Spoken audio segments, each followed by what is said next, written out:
Oh, thank God I made it up here okay without tripping. That's my greatest fear of tonight. So Kelly, I love you, but you kind of already stole my idea for audience participation. So who here has heard the song Blackbird by the Beatles? Raise your hands. Okay, if you didn't raise your hands, that sucks. It's kind of lame. Just kidding, but not really. It's a good song. We should probably look it up. So for those of you who don't know me well, that song is my life anthem. I have memorabilia all over my room that has it. Got a tattoo on my ankle that's a blackbird. And it was actually a song that my parents dedicated to me when I was graduating from high school. They gave me a print of the lyrics and said, we really think that these resonate and kind of show your story so far. That's something that we've been doing in our family for years. When I was first born, my parents dedicated the song Gotta Be by Desiree. Nobody ever knows that one, it's okay. And we just always have little songs that, you know, when it comes up, kind of reminds us of each other. And so, you know, it wasn't uncommon that they decided that this was the song that was going to be about my life. So I was always the kid who was really gung-ho and had a lot of passions. Hard to believe, I know. My mother sobbed when I went to preschool because I leapt out of the car to go to school, and everybody else, they had to be pulled out of the car by parents and teachers, and not me. I was the one who was always asking to play tag on the playground and always going up and saying, hi, I'm Logan, want to be my friend? Hard to believe nowadays that that's truly me, right? But yeah, so I was the kid who had way too many passions, who loved playing golf, who loved to read, real nerd up here, and loved playing with my dog, and that was just really who I was. And that all kind of started to change when I hit middle school. I stopped laughing. I stopped reading for fun. And it just kind of got to the point where I just didn't really feel like myself all that much, but you know, I chalked it up to, okay, this is what teenagers must feel like. Everybody says that middle school is hard. It's a really hard transition. It's totally normal. I'm just going through it. I got really scared of my change when I hit high school. I would just come home from school and go to sleep because that was my way to cope with everything. I would spend my nights sobbing and writing in my journal, saying how I didn't want to be on this earth anymore, how I wish a car or a bus or something would just hit me when I was walking on the sidewalk.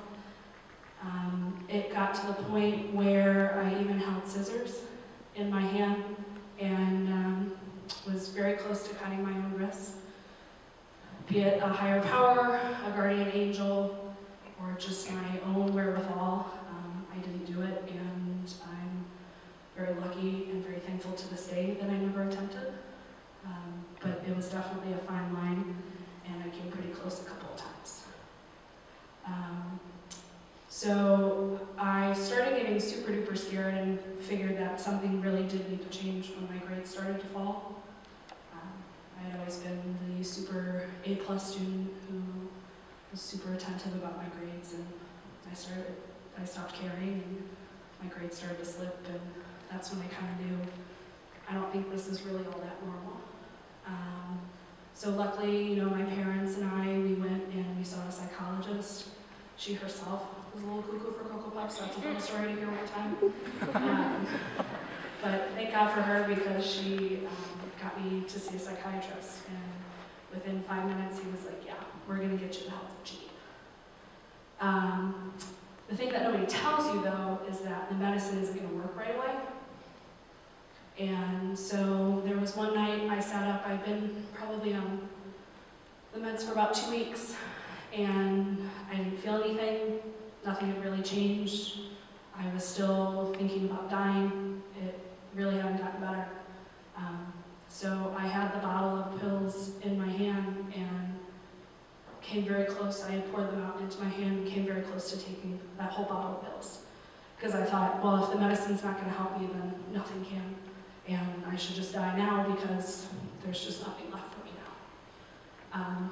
Again, something within me or outside of myself told me not to do it, and I'm very thankful for that every day. And luckily, you know, I took the time and the medication started to work. And, you know, I started coming back to my old self and started feeling myself again. But I was terrified to tell people because I'm like, holy crap, I have to be on medication to be a normal person. Nobody's gonna think of me the same way.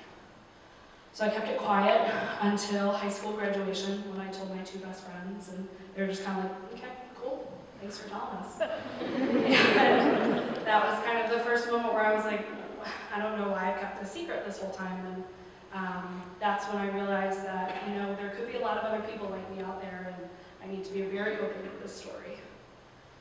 So undergrad hits, I'm basically like, hi, I'm Logan, want to be my friend? And then the addendum was, are you dealing with depression? Because I did, I can help you. So I'm surprised that I did it for us.